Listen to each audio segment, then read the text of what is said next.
السلام علیکم ورحمۃ اللہ.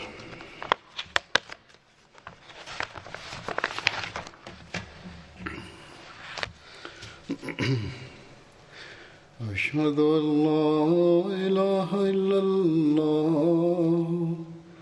وحده لا شريك له وأشهد أن محمدا عبده ورسوله. أما بعد فأعوذ بالله من الشيطان الرجيم. بسم الله الرحمن الرحيم.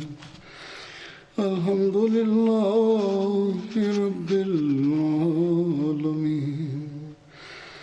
الرحمن الرحيم مالك يوم الدين. إياك نعبد وإياك نستعين. اهدنا الصراط المستقيم صراط الذين أنعمت عليهم غير المغضوب عليهم ولا الضالين.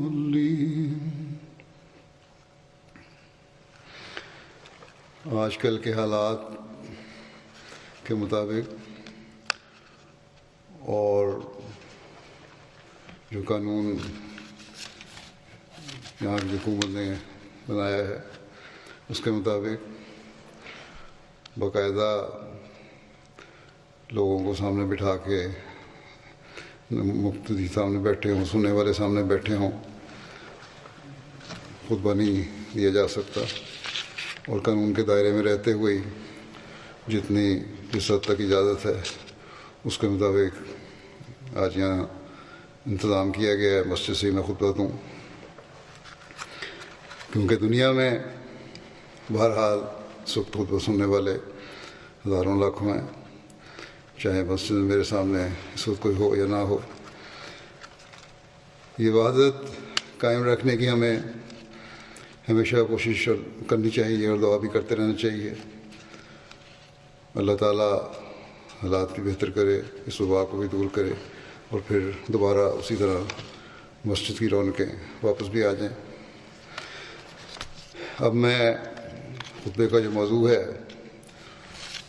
اس کو شروع کرتا ہوں. حضرت طلحہ بن عبید اللہ کا ذکر 2 جمعے پہلے کے خطبے میں بیان ہوا تھا یا ہو رہا تھا. ان کی شہادت جو جنگ جمل میں ہوئی تھی اس کے حوالے سے میں نے کہا تھا کہ آئندہ بیان کروں گا، آج اس بارے میں بتاؤں گا. اس میں جنگ جمل کے بارے میں اٹھنے والے بعض سوالات ہیں، ان کے بھی کچھ حد تک جواب مل جاتے ہیں.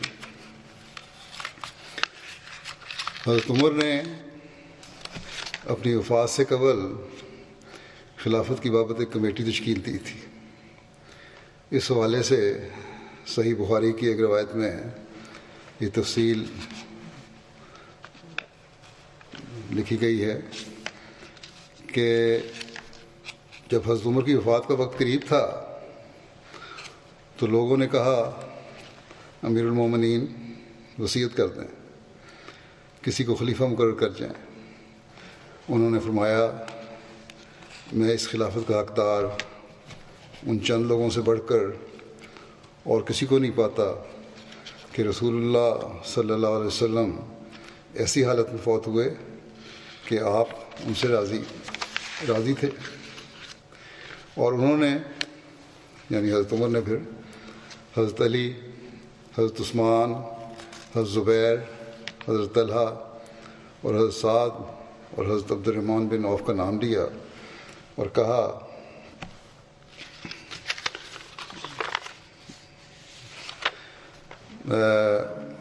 کہ عبداللہ بن عمر تمہارے ساتھ شریک رہے گا اور اس خلافت میں اس کا کوئی حق نہیں ہے. گویا یہ بات عبداللہ کو تسلی دینے کے لیے کہی ہے. اگر خلافت سعد کو مل گئی پھر وہی خلیفہ ہو، ورنہ جو بھی تم میں سے امیر بنایا جائے وہ ساتھ سے مدد لیتا رہے، کیونکہ میں نے اس کو اس لیے معزول نہیں کیا کہ وہ کسی کام کے کرنے سے عاجز تھے، اور نہ اس لیے کہ کوئی خیانت کی تھی۔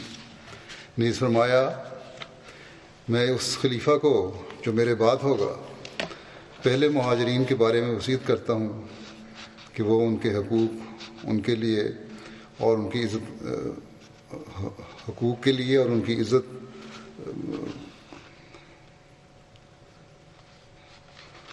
وہ ان کے حقوق ان کے لیے ان کے ادا کریں اور ان کی عزت کا خیال رکھیں، اور میں انصار کے متعلق بھی عمدہ سلوک کرنے کی وصیت کرتا ہوں کہ انہوں نے مہاجرین سے پہلے اپنے گھروں میں ایمان کو جگہ دی۔ جو ان میں سے کام کرنے والا ہو اسے قبول کیا جائے، اور میں سارے شہر کے باشندوں کے ساتھ عمدہ سلوک کرنے کی اس کو وصیت کرتا ہوں،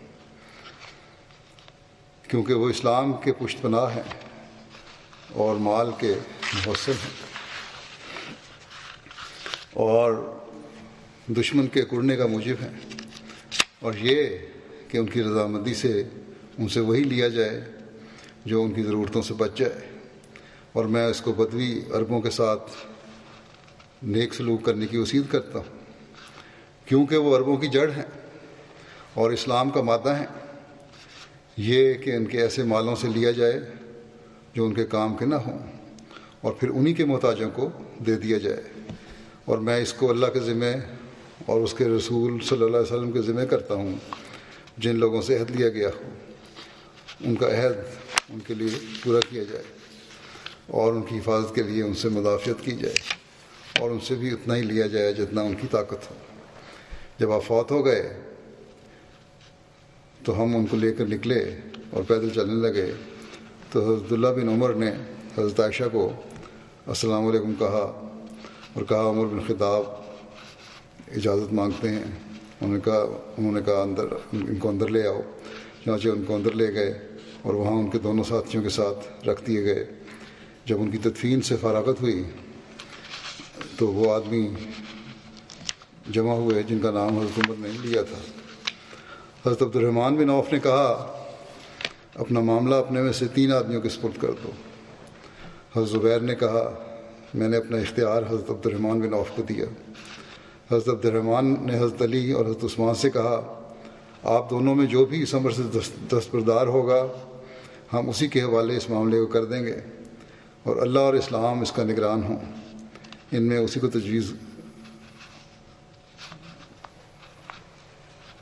کو تجویز کرے گا جو اس کے نزدیک افضل ہے، یعنی اللہ تعالیٰ کے نزدیک افضل ہے۔ اس بات میں دونوں بزرگوں کو خاموش کر دیا، یعنی کہ انہوں نے کوئی جواب نہیں دیا۔ پھر حضرت عبد الرحمن نے کہا، کیا آپ اس معاملہ کو میرے سپرد کرتے ہیں؟ اور اللہ میرا نگران ہے کہ جو آپ میں سے افضل ہے اس کو تجویز کرنے کے متعلق کوئی بھی کمی نہیں کروں گا۔ دونوں نے کہا اچھا۔ پھر عبد الرحمن ان دونوں میں سے ایک کا ہاتھ پکڑ کر الگ لے گئے اور کہنے لگے، آپ صلی اللہ علیہ وسلم سے رشتہ کا تعلق ہے، اور اسلام میں بھی وہ مقام ہے جو آپ جانتے ہیں۔ اللہ آپ کا نگران ہے، بتائیں اگر میں آپ کو امیر بناؤں تو کیا آپ ضرور انصاف کریں گے؟ اور اگر میں عثمان کو امیر بناؤں تو آپ اس کی بات سنیں گے اور ان کا حکم مانیں گے؟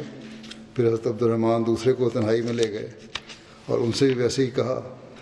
جب انہوں نے پختہ عہد لے لیا تو کہنے لگے، عثمان آپ اپنا ہاتھ اٹھائیں، اور انہوں نے ان سے بیعت کی، اور حضرت علی نے بھی ان سے بیعت کی، اور گھر والے اندر آ گئے اور انہوں نے بھی اس سے بیعت کی۔ یہ بخاری کی روایت ہے۔ حضرت مسلم موعود رضی اللہ عنہ انتخاب خلافت حضرت عثمان کی تفصیل بیان کرتے ہوئے اس واقعہ کا یوں ذکر فرماتے ہیں کہ حضرت عمر جب زخمی ہوئے اور آپ نے محسوس کیا کہ اب آپ کا آخری وقت قریب ہے، تو آپ نے 6 آدمیوں کے متعلق وصیت کی کہ وہ اپنے میں سے ایک کو خلیفہ مقرر کر لیں۔ وہ 6 آدمی یہ تھے، حضرت عثمان، حضرت علی، حضرت عبد الرحمن بن عوف، حضرت سعد بن وقاص، حضرت زبیر اور حضرت طلحہ۔ اس کے ساتھ ہی حضرت عبداللہ بن عمر کو بھی آپ نے اس مشورے میں شامل کرنے کے لیے مقرر فرمایا، مگر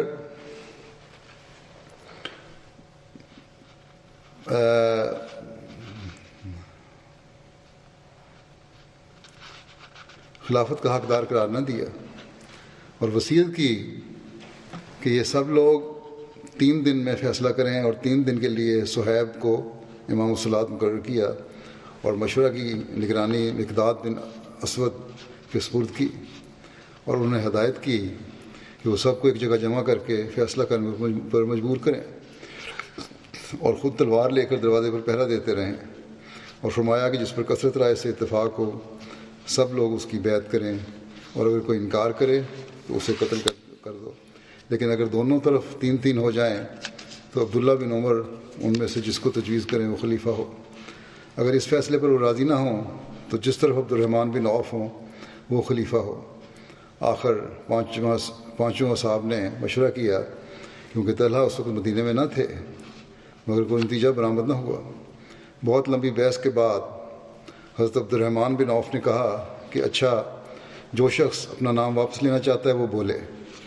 جب سب خاموش رہے تو حضرت عبد الرحمن بن عوف نے کہا کہ سب سے پہلے میں اپنا نام واپس لیتا ہوں۔ پھر حضرت عثمان نے کہا، پھر باقی 2 نے۔ حضرت علی خاموش رہے۔ آخر انہوں نے حضرت عبد الرحمن بن عوف سے عہد لیا کہ وہ فیصلہ کرنے میں کوئی رعایت نہیں کریں گے، یعنی حضرت عبد الرحمن بن عوف کوئی رعایت نہیں کریں گے فیصلے میں۔ انہوں نے عہد کیا اور سب کام حضرت عبد الرحمن بن عوف کے سپرد ہو گیا۔ حضرت عبد الرحمن بن عوف 3 دن مدینے کے گھر گھر گئے اور مردوں اور عورتوں سے پوچھا کہ ان کی رائے کس شخص کی خلافت کے حق میں ہے۔ سب نے یہی کہا کہ انہیں حضرت عثمان کی خلافت منظور ہے۔ چنانچہ انہوں نے حضرت عثمان کے حق میں اپنا فیصلہ دے دیا اور وہ خلیفہ ہو گئے۔ یہ مسلم موعود کا بیان ہے تاریخوں کے حوالے سے۔ فتح الباری شرح صحیح بخاری میں لکھا ہے کہ حضرت طلحہ حضرت عمر کی وصیت کے وقت حاضر نہ تھے۔ یہ ممکن ہے کہ وہ اس وقت حاضر ہوئے جب حضرت عمر کی وفات ہو چکی تھی۔ یہ بھی کہا جاتا ہے کہ اس وقت حاضر ہوئے جب مشاورت ختم ہو گئی تھی۔ ایک روایت کے مطابق جسے زیادہ درست قرار دیا گیا ہے وہ حضرت عثمان کی بیعت کے بعد حاضر ہوئے تھے۔ بہرحال حضرت عثمان خلیفہ منتخب ہوئے اور پھر یہ نظام معمول پر آنے لگا۔ جب حضرت عثمان شہید ہوئے تو تمام لوگ حضرت علی کی طرف دوڑتے ہوئے آئے، جن میں صحابہ اور اس کے علاوہ تابعین بھی شامل تھے۔ وہ سب یہی کہہ رہے تھے کہ علی امیر المومنین ہیں، یہاں تک کہ وہ آپ کے گھر حاضر ہو گئے۔ پھر انہوں نے کہا کہ ہم آپ کی بیعت کرتے ہیں، بس آپ اپنا ہاتھ بڑھائیے، کیونکہ آپ اس کے سب سے زیادہ حقدار ہیں۔ اس پر حضرت علی نے فرمایا، یہ تمہارا کام نہیں ہے، بلکہ یہ اصحاب بدر کا کام ہے۔ جس کے بارے میں اصحاب بدر راضی ہوں تو وہ خلیفہ ہوگا۔ بس وہ سب اصحاب بدر حضرت علی کی خدمت میں حاضر ہوئے۔ پھر انہوں نے عرض کی، ہم کسی کو آپ سے زیادہ اس کا حقدار نہیں دیکھتے، بس اپنا ہاتھ بڑھائیں کہ ہم آپ کی بیعت کریں۔ آپ نے فرمایا، طلحہ اور زبیر کہاں ہیں؟ سب سے پہلے آپ کی زبانی بیعت حضرت طلحہ نے کی اور دستی بیعت حضرت سعد نے کی۔ جب حضرت علی نے یہ دیکھا تو مسجد گئے اور ممبر پر چڑھے۔ سب سے پہلا شخص جو آپ کے پاس اوپر آیا اور انہوں نے بیعت کی وہ حضرت طلحہ تھے۔ اس کے بعد حضرت زبیر اور باقی اصحاب نے حضرت علی کی بیعت کی۔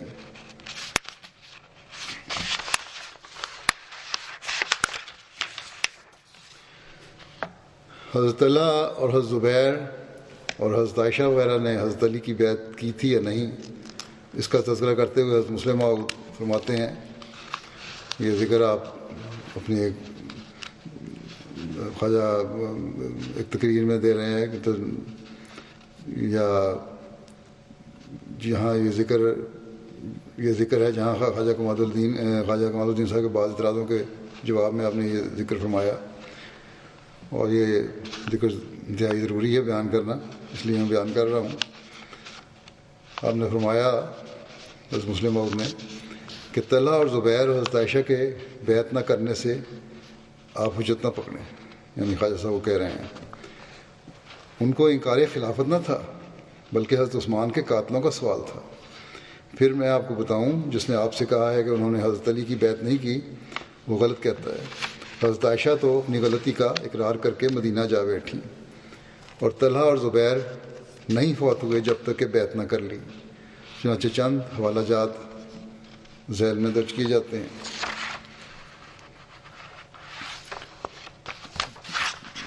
خصائص کبریٰ کا جلد ثانی کا حوالہ ہے۔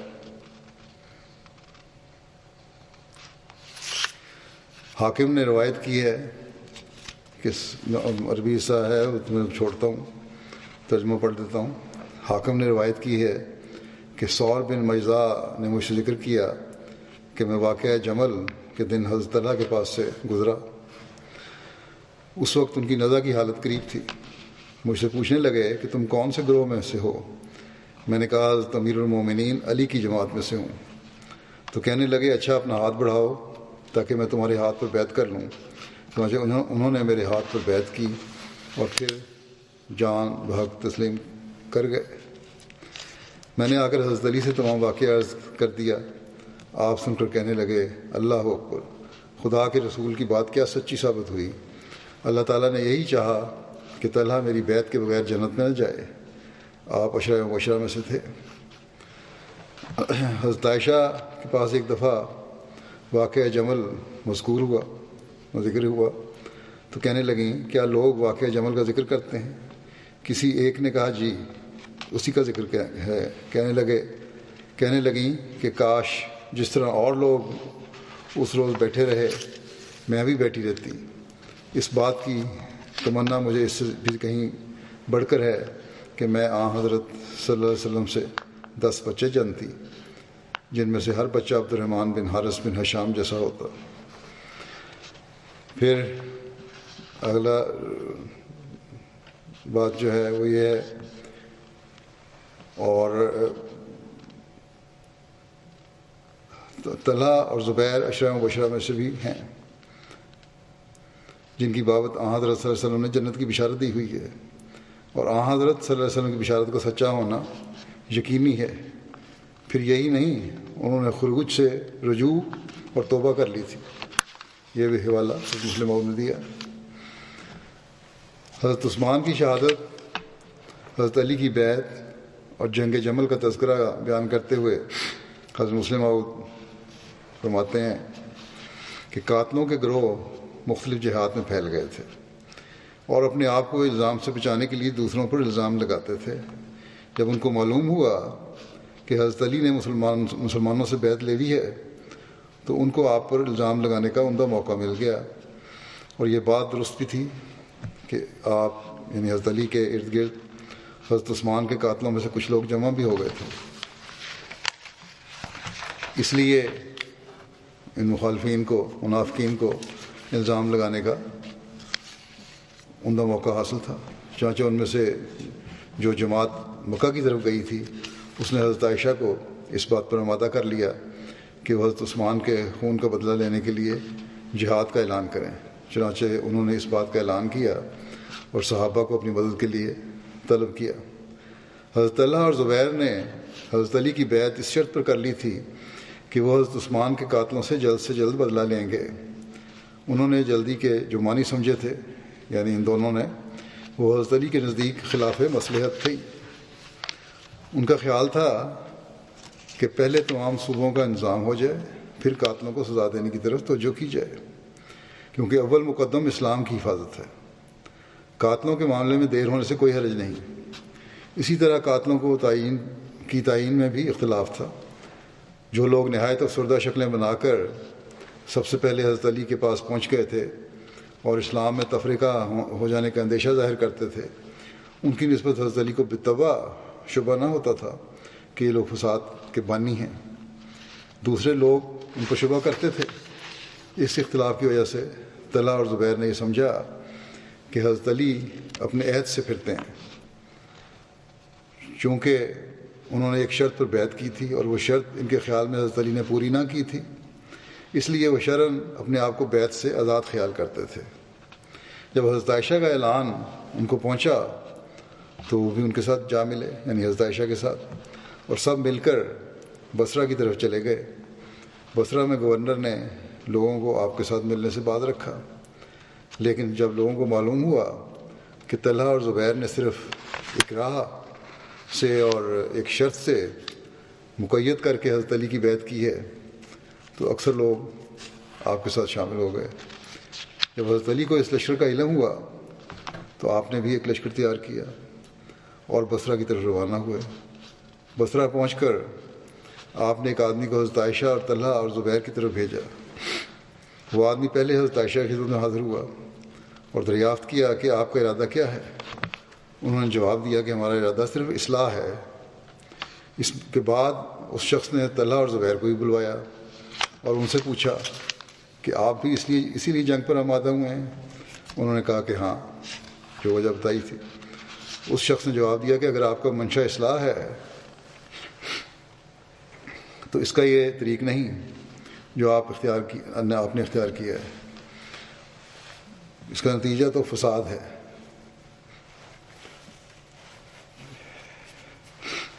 اس وقت ملک کی ایسی حالت ہے کہ اگر ایک شخص کو آپ قتل کریں گے تو 1000 اس کی تائید میں کھڑے ہو جائیں گے اور اس کا مقابلہ کریں گے، تو اور بھی زیادہ لوگ ان کی مدد کے لیے کھڑے ہو جائیں گے۔ بس اصلاح یہ ہے کہ پہلے ملک کو اتحاد کی رسی میں باندھا جائے، پھر شریروں کو سزا دی جائے، ورنہ اس بدامنی میں کسی کو سزا دینا ملک میں اور فتنہ ڈلوانا ہے۔ حکومت پہلے قائم ہو جائے تو وہ سزا دے گی۔ یہ بات سن کر انہوں نے کہا کہ اگر حضرت علی کا یہی اندیہ ہے تو وہ آ جائیں، ہم ان کے ساتھ ملنے کو تیار ہیں۔ اس پر اس شخص نے حضرت علی کو اطلاع دی اور طرفین کے قائم مقام ایک دوسرے کو ملے اور فیصلہ ہو گیا کہ جنگ کرنا درست نہیں، صلح ہونی چاہیے۔ جب یہ خبر سبائیوں یعنی جو عبداللہ بن سوا کی جماعت کے لوگ اور قاتلین حضرت عثمان تھے ان کو تک پہنچی تو ان کو سخت گھبراہٹ ہوئی اور خفیہ ان کی ایک جماعت مشورے کے لیے اکٹھی ہوئی۔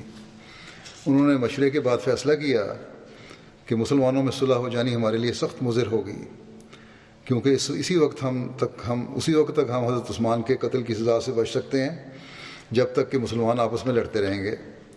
اگر صلح ہو گئی اور امن ہو گیا تو ہمارا ٹھکانہ کہیں نہیں، اس لیے جس طرح سے ہو صلح نہ ہونے دو۔ اتنے میں حضرت علی بھی پہنچ گئے اور آپ کے پہنچنے کے دوسرے دن آپ کی اور حضرت زبیر کی ملاقات ہوئی۔ وقت ملاقات حضرت علی نے فرمایا کہ آپ نے میرے لڑنے کے لیے تو لشکر تیار کیا ہے، مگر کیا خدا کے حضور میں پیش کرنے کے لیے کوئی عذر بھی تیار کیا ہے؟ آپ لوگ کیوں اپنے ہاتھوں سے اس اسلام کے تباہ کرنے کے درپے ہوئے ہیں جس کی خدمت سخت جانکاہیوں سے کی تھی؟ کیا میں آپ لوگوں کا بھائی نہیں؟ پھر کیا وجہ ہے کہ پہلے تو ایک دوسرے کا خون حرام سمجھا جاتا تھا لیکن اب حلال ہو گیا؟ اگر کوئی نئی بات پیدا ہوئی ہوتی تو بھی بات تھی، جب کوئی نئی بات پیدا نہیں ہوئی تو پھر یہ مقابلہ کیوں ہے؟ اس پر حضرت طلحہ نے کہا کہ وہ بھی حضرت زبیر کے ساتھ تھے۔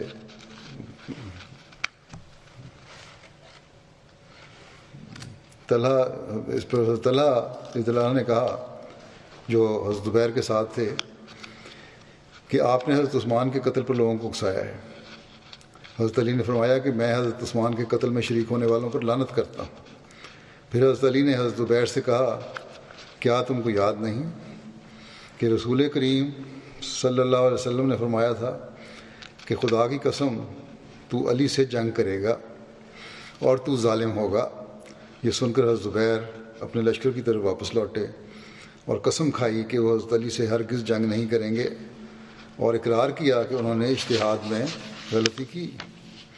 جب یہ خبر لشکر میں پھیلی تو سب کو اطمینان ہو گیا کہ اب جنگ نہ ہوگی بلکہ صلح ہو جائے گی، لیکن مفسدوں کو سخت گھبراہٹ ہونے لگی، اور جب رات ہوئی تو انہوں نے صلح کو روکنے کے لیے تدبیر کی کہ ان میں سے جو حضرت علی کے ساتھ تھے انہوں نے حضرت عائشہ اور حضرت طلحہ اور زبیر کے لشکر پر رات کے وقت شب خون مار دیا، اور جو ان کے لشکر میں تھے انہوں نے حضرت علی کے لشکر پر شب خون مار دیا۔ جس کا نتیجہ یہ ہوا کہ ایک شور برپا ہو گیا اور ہر فریق نے خیال کیا کہ دوسرے فریق نے اس سے دھوکہ کیا، حالانکہ اصل میں یہ صرف سبائیوں کا ایک منصوبہ تھا۔ جب جنگ شروع ہو گئی تو حضرت علی نے آواز دی کہ کوئی شخص حضرت عائشہ کو اطلاع دے، شاید ان کے ذریعے سے اللہ تعالیٰ اس فتنے کو دور کر دے۔ چنانچہ حضرت عائشہ کا اونٹ آگے کیا گیا، لیکن نتیجہ اور بھی خطرناک نکلا۔ مفسدوں نے یہ دیکھ کر کہ ہماری تدبیر پھر الٹی پڑنے لگی ہے، حضرت عائشہ کے اونٹ پر تیر مارنے شروع کیے۔ حضرت عائشہ نے زور زور سے پکارنا شروع کیا کہ اے لوگو، جنگ کو ترک کرو اور خدا اور یوم حساب کو یاد کرو، لیکن مفسد باز نہ آئے اور برابر آپ کے اونٹ پر تیر مارتے چلے گئے۔ چونکہ اہل بصرہ اس لشکر کے ساتھ تھے جو حضرت عائشہ کے ارد گرد جمع ہوا تھا، ان کو یہ بات دیکھ کر سخت طیش آیا، اور ام المومنین کی یہ گستاخی دیکھ کر ان کے غصے کی کوئی حد نہیں رہی، اور تلواریں کھینچ کر لشکر مخالف پر حملہ آور ہو گئے۔ تلواریں کھینچ کر لشکر مخالف پر حملہ آور ہو گئے، اور اب یہ حال ہو گیا کہ حضرت عائشہ کا اونٹ جنگ کا مرکز بن گیا۔ صحابہ اور بڑے بڑے بہادر اس کے ارد گرد جمع ہو گئے اور ایک کے بعد ایک قتل ہونا شروع ہوا، لیکن اونٹ کی باغ انہوں نے نہ چھوڑی۔ حضرت زبیر تو جنگ میں شامل ہی نہ ہوئے اور ایک طرف نکل گئے، مگر ایک شقی نے ان کے پیچھے سے جا کر اس حالت میں کہ وہ نماز پڑھ رہے تھے ان کو شہید کر دیا۔ حضرت طلحہ عین میدان جنگ میں ان مفسدوں کے ہاتھ سے مارے گئے۔ جب جنگ تیز ہو گئی تو یہ دیکھ کر کہ اس وقت تک جنگ ختم نہ ہوگی جب تک حضرت عائشہ کو درمیان سے نہ ہٹایا جائے، بعض لوگوں نے آپ کے اونٹ کے پاؤں کاٹ دیے اور ہودج اتار کر زمین پر رکھ دیا، تب کہیں جا کر جنگ ختم ہوئی۔ اس واقعہ کو دیکھ کر حضرت علی کا چہرہ ہمارے رنج کے سرخ ہو گیا، لیکن یہ جو کچھ ہوا اسے چارہ بھی نہ تھا۔ جنگ کے ختم ہونے پر جب مقتولین میں حضرت طلحہ کی نعش ملی تو حضرت علی نے سخت افسوس کیا۔ ان تمام واقعات سے صاف ظاہر ہو جاتا ہے کہ اس لڑائی میں صحابہ کا ہرگز کوئی دخل نہ تھا، بلکہ یہ شرارت بھی قاتلان عثمان کی ہی تھی۔ اور یہ کہ طلحہ اور زبیر حضرت علی کے بیعت ہی میں فوت ہوئے، کیونکہ انہوں نے اپنے ارادے سے رجوع کر لیا تھا اور حضرت علی کا ساتھ دینے کا اقرار کر لیا تھا، لیکن بعض شریروں کے ہاتھوں سے مارے گئے۔ چنانچہ حضرت علی نے ان کے قاتلوں پر لعنت بھی کی۔ جنگ جمل اور حضرت طلحہ کی شہادت کا تذکرہ کرتے ہوئے حضرت مسلم موعود ایک اور جگہ فرماتے ہیں کہ انبیاء جب دنیا میں آتے ہیں تو ان کے ابتدائی ایام میں جو لوگ ایمان لاتے ہیں وہی بڑے سمجھے جاتے ہیں۔ ہر مسلمان جانتا ہے کہ رسول کریم صلی اللہ علیہ وسلم کے بعد حضرت ابوبکر، حضرت عمر، حضرت عثمان، حضرت علی، حضرت طلحہ، حضرت زبیر، حضرت عبد الرحمن بن عوف، حضرت سعد اور حضرت سعید وہ لوگ تھے جو بڑے سمجھے جاتے تھے، مگر ان کے بڑے سمجھے جانے کی وجہ یہ نہیں تھی کہ ان کو آرام زیادہ میسر آتا تھا، بلکہ ان کے بڑے سمجھے جانے کی وجہ یہ تھی کہ دین کی خاطر انہوں نے دوسروں سے زیادہ تکلیفیں برداشت کی تھیں۔ حضرت طلحہ رسول کریم صلی اللہ علیہ وسلم کے بعد بھی زندہ رہے، اور جب حضرت عثمان کی شہادت کے بعد مسلمانوں میں اختلاف پیدا ہوا اور ایک گروہ نے کہا کہ حضرت عثمان کے مارنے والوں سے ہمیں بدلہ لینا چاہیے، تو اس گروہ کے لیڈر حضرت طلحہ، حضرت زبیر اور حضرت عائشہ تھے۔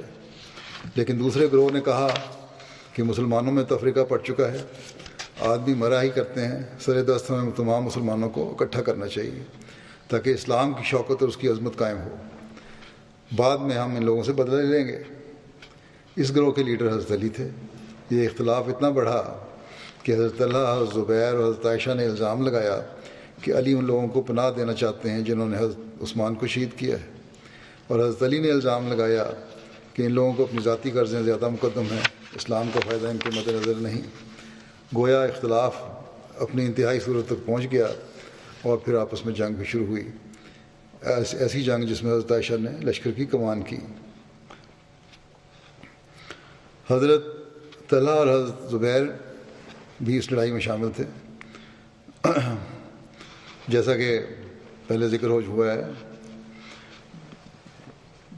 کہ شروع میں مخالفین میں شامل تھے، پھر حضرت زبیر تو حضرت علی کی بات سن کر علیحدہ ہو گئے تھے، اور دوسرے بھی صلح کرنا چاہتے تھے، لیکن پھر مخالفین جو تھے انہوں نے یا منافقین جو تھے یا فتنہ پرداز جو تھے انہوں نے پھر فتنہ ڈالا. لیکن بہرحال 2 گروہ تھے یہ اور لڑائی میں شامل. جب دونوں فریق میں جنگ جاری تھی تو ایک صحابی حضرت طلحہ کے پاس آئے اور ان سے کہا طلحہ تمہیں یاد ہے کہ فلاں موقع پر میں اور تم رسول کریم صلی اللہ علیہ وسلم کی مجلس میں بیٹھے ہوئے تھے کہ رسول کریم صلی اللہ علیہ وسلم نے فرمایا تھا طلحہ ایک وقت ایسا آئے گا کہ تم اور لشکر میں ہوگے اور علی اور لشکر میں ہوگا اور علی حق پر ہوگا اور تم غلطی پر ہوگے.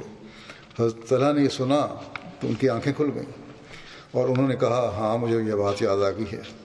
اور میں اسی وقت لشکر سے نکل کر اور پھر اسی وقت لشکر سے نکل کر چلے گئے.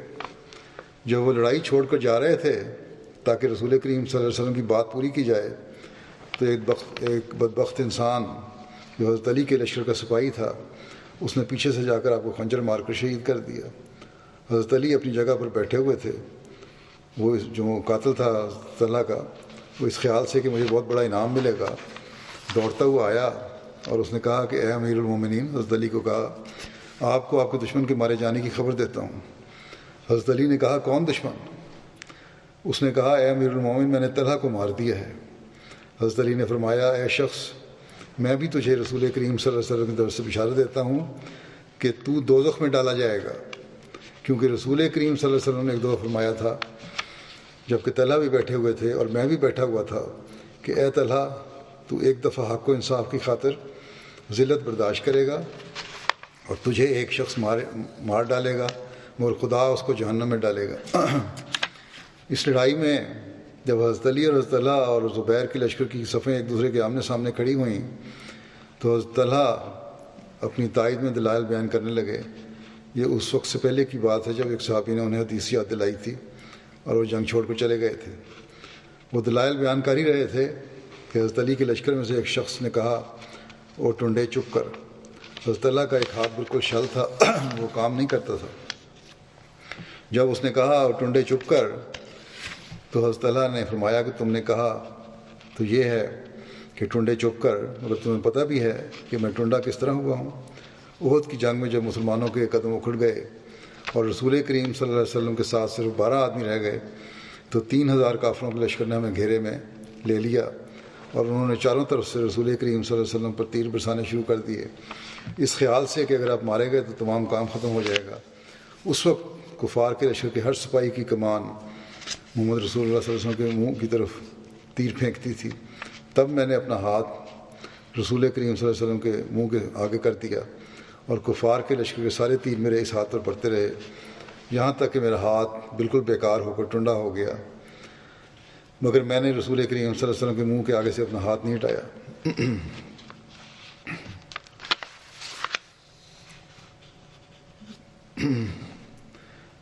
جنگ جمل کے موقع پر پھر اور جگہ اللہ تعالیٰ کے ذکر کرتے ہوئے مسلم محترم آتے ہیں کسی نے کہا کہ وہ ٹنڈا مارا گیا. ایک صحابی نے جو اس بات کو سن رہے تھے کہا کم وقت تجھے معلوم ہے کہ وہ ٹنڈا کیسے ٹنڈا ہوا؟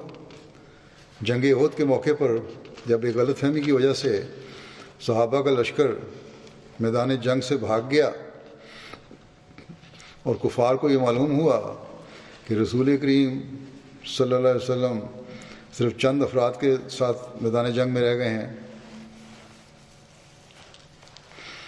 تو قریباً 3000 کافروں کا لشکر آپ پر چاروں طرف سے امڑ آیا اور سینکڑوں تیر اندازوں نے کمانیں اٹھا لیں اور اپنے تیروں کا نشانہ رسول کریم صلی اللہ علیہ وسلم کے منہ کو بنا لیا تاکہ تیروں کی بچھاڑ سے اس کو چھید ڈالیں. اس وقت وہ شخص جس نے رسول کریم صلی اللہ علیہ وسلم کے چہرے مبارک کی حفاظت کے لیے اپنے آپ کو کھڑا کیا وہ طلحہ تھا. طلحہ نے اپنا ہاتھ رسول کریم صلی اللہ علیہ وسلم کے منہ کے آگے کھڑا کر دیا اور ہر تیر جو گرتا تھا بجائے آپ کے چہرے پر پڑنے کے طلحہ کے ہاتھ پر پڑتا تھا. اس طرح تیر پڑتے گئے یہاں تک کہ زخم معمولی زخم نہ رہے اور زخموں کی کثرت کی وجہ سے طلحہ کے ہاتھ کے پٹھے مارے گئے اور ان کا ہاتھ مفلوج ہو گیا.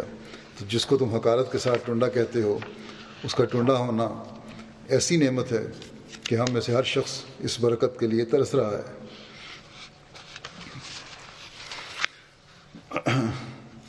ربی بن حراش سے مروی ہے کہ میں حضرت علی کے پاس بیٹھا ہوا تھا کہ عمران بن طلحہ آئے، انہوں نے حضرت علی کو سلام کیا. حضرت علی نے ان کو کہا مرحبا عمران بن طلحہ، مرحبا. عمران بن طلحہ نے کہا اے امیر المومنین، آپ مجھے مرحبا کہتے ہیں حالانکہ آپ نے میرے والد کو قتل کیا اور میرا مال لے لیا. حضرت علی نے کہا تمہارا مال تو بیت المال میں الگ پڑا ہوا ہے، صبح کو اپنا مال لے جانا. ایک روایت میں ہے کہ آپ نے فرمایا میں نے اسے اپنے تصرف میں اس لیے لے لیا تھا کہ لوگ اسے اچک نہ لے نہ جائیں کہیں. اور جہاں تک تمہارا یہ کہنا ہے کہ میں نے تمہارے والد کو قتل کر دیا، تو میں امید کرتا ہوں کہ میں اور تمہارے والد ان لوگوں میں سے ہوں گے جن کے متعلق اللہ تعالیٰ نے فرمایا ہے کہ وَنَزَعْنَا مَا فِي صُدُورِهِم مِّن غِلٍّ إِخْوَانًا عَلَىٰ سُرُرٍ مُتَقَابِلِينَ. اور ہم ان کے دلوں سے جو بھی کینے ہیں نکال باہر کریں گے، بھائی بھائی بنتے ہوئے تختوں پر آمنے سامنے بیٹھے ہوں گے.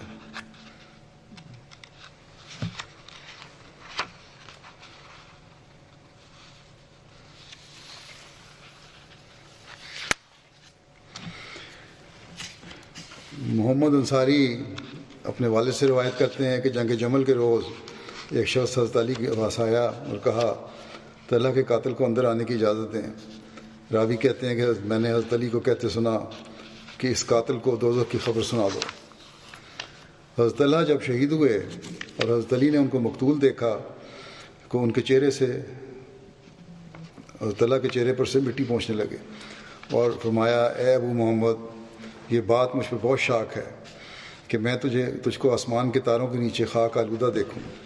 پھر فرمایا میں اللہ کے حضور اپنے عیوب اور دکھوں کی فریاد کرتا ہوں. حضرت علی نے یہ فرمایا کہ میں اللہ کے حضور اپنے عیوب اور دکھوں کی فریاد کرتا ہوں. پھر حضرت اللہ کے لیے دعائے رحمت کی اور فرمایا کہ کاش میں اس دن سے 20 سال پہلے مر گیا ہوتا. حضرت علی اور ان کے ساتھی بہت روئے. حضرت علی نے ایک مرتبہ ایک شخص کو یہ شعر پڑھتے سنا وطن کانا یدنیہ الغنا من صدیق اذا ما هو استغنا ویعبد الفقر اذا ما هو استغنا ویعبده الفقر. وہ ایک ایسا نوجوان تھا جو دولت مندی اور غنی ہونے کی حالت میں دوستوں سے مل جل کر رہتا تھا اور محتاجی کے وقت ان سے کنارہ کشی کرتا تھا. حضرت علی نے فرمایا اس شعر کے مصداق تو ابو محمد طلحہ بن عبید اللہ تھے، اللہ ان پر رحم کرے. ان کی ذکر ختم ہوا. اب حالات جو ہیں آج کل کے، اس کے بارے میں ایک مسیم علیہ السلام کا ایک اقتباس بھی پڑھ دیتا ہوں. ایک موقع پر آپ نے مفتی صاحب کو فرمایا کہ مکانوں کو روشن رکھیں. اور آج کل گھروں میں تعاون کے دنوں کی بات ہے، گھروں میں خوب صفائی رکھنی چاہیے، کپڑوں کو بھی ستھرا رکھنا چاہیے. پھر فرمایا مسیح موعود علیہ السلام نے کہ آج کل دن بہت سخت ہیں اور ہوا زہریلی ہے اور صفائی رکھنا تو سنت ہے. قرآن شریف میں بھی لکھا ہے وَثِيَابَكَ فَطَہِّرْ وَالرُّجْزَ فَاہْجُرْ.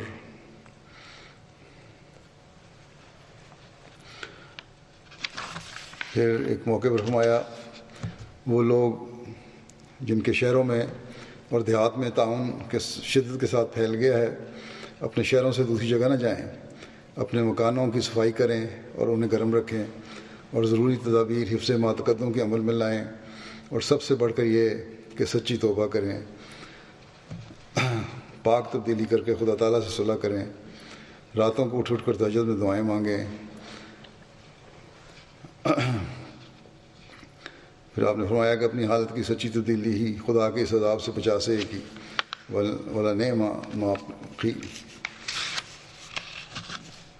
اللہ تعالیٰ ہر احمدی کو توفیق دے کہ وہ ان دنوں میں خاص طور پر دعاؤں پر زور دے، حکومت کی ہدایات پر عمل بھی کریں، گھروں کو بھی صاف رکھیں، دھونی بھی دینی چاہیے، ڈیٹول وغیرہ کے سپرے بھی کرتے رہیں، وہ مل جاتے ہیں.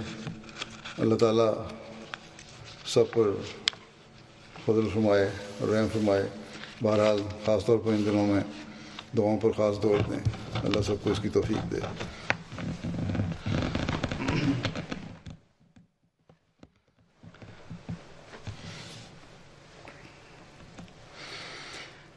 الحمد لله نحمده ونستعينه ونستغفره ونؤمن به ونتوكل عليه ونعوذ بالله من شرور أنفسنا ومن سيئات أعمالنا من يهده الله فلا مضل له ومن يضلل فلا هادي له ونشهد أن لا إله إلا الله ونشهد أن محمدا عبده ورسوله عباد الله رحمكم الله إن الله يأمر بالعدل والإحسان وإيتاء ذي القربى